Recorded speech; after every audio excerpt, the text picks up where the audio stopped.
complaint has been registered against in charge of BJP's IT cell Amit Malviya, BJP President JP Nadda, BJP State President for Chandigarh Arun Sood at High Ground Police Station in Bengaluru. Case has been registered on behalf of Indian National Congress Party by KPCC Chairman for Communication and Social Department Priyank Kharge and Co-Chairman Ramesh Babu. The complaint registered against Amit Malviya is for tweeting an animated video on Congress leader Rahul Gandhi, and this video was endorsed by JP Nadda and Arun Sood.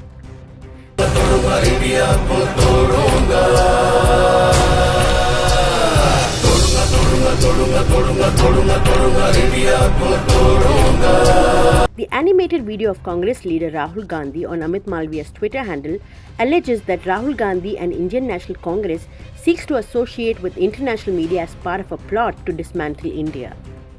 ಅವರು ಏನು ನಮ್ಮ ಮೇಲೆ ಆರೋಪವನ್ನು ಹೊರಿಸ್ತಾ ಇದ್ದಾರೆ ಅವ್ರು justify ಮಾಡಿ ಸೆಡೆಷನ್ charges ಹಾಕ್ಲಿ ಬೇಕಿದ್ರೆ ನೋಡೋಣ ಹೇಗಾಗ್ತಾರೆ ಅಂತ, ಯಾವ ಕಾನೂನು ಅಂಡರ್ ಆಗ್ತದೆ. ಆದ್ರಿಂದ ಅವರಿಗೆ ಸೆಕ್ಷನ್ಸ್ 505(2), 553(a), 120(b) ಮತ್ತು 34 ಮತ್ತು ಬೇರೆ ಯಾವ್ಯಾವ provisions of Indian penal code 1816 ಇದೆ ಅದೆಲ್ಲನೂ ಕೂಡ ಇವ್ರ ಮೇಲೆ ಅನ್ವಯಿಸ್ಬಿಟ್ಟು ಇವ್ರ ಮೇಲೆ ಕಾನೂನು ಕ್ರಮ ತಗೋಬೇಕು ಅಂದ್ಬಿಟ್ಟು ಇವತ್ತು FIR ನಾವು ಇದು ಮಾಡಲಿಕ್ಕೆ ಇವತ್ತು ಒತ್ತಾಯಿಸ್ತಾ ಇದ್ದೀವಿ.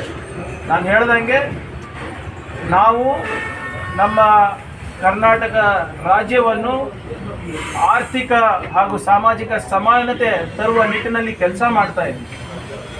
ಎಲ್ಲೋ ಒಂದು ಕಡೆ BJP ಅವರಿಗೆ ಇದು ಇಷ್ಟ ಆಗ್ತಾ ಇಲ್ಲ. ಬಡವರ ಏಳಿಗೆಗಾಗಿ ನಾವು ಕೆಲಸ ಮಾಡೋದು BJP ಅವರಿಗೆ ಇಷ್ಟ ಆಗ್ತಾ ಇಲ್ಲ. ಸಂವಿಧಾನದ ಪರವಾಗಿ ನಾವು ನಡ್ಕೊಡ್ತಾ ಇರೋದು BJP ಅವರಿಗೆ ಇಷ್ಟ ಆಗ್ತಾ ಇಲ್ಲ.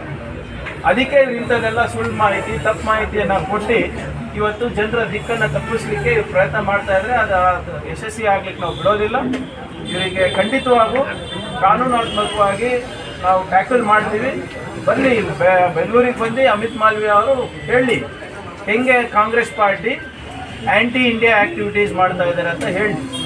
ಇಲ್ಲಿದ್ರೆ ಕ್ಷಮೆ ಕೇಳಬೇಕು, ಇದ್ರೆ ಬರ್ದುಕೊಡ್ಬೇಕು, ಇಂಥದ್ದು ಮಾಡೋದಿಲ್ಲ ಅಂದ್ಬಿಟ್ಟು.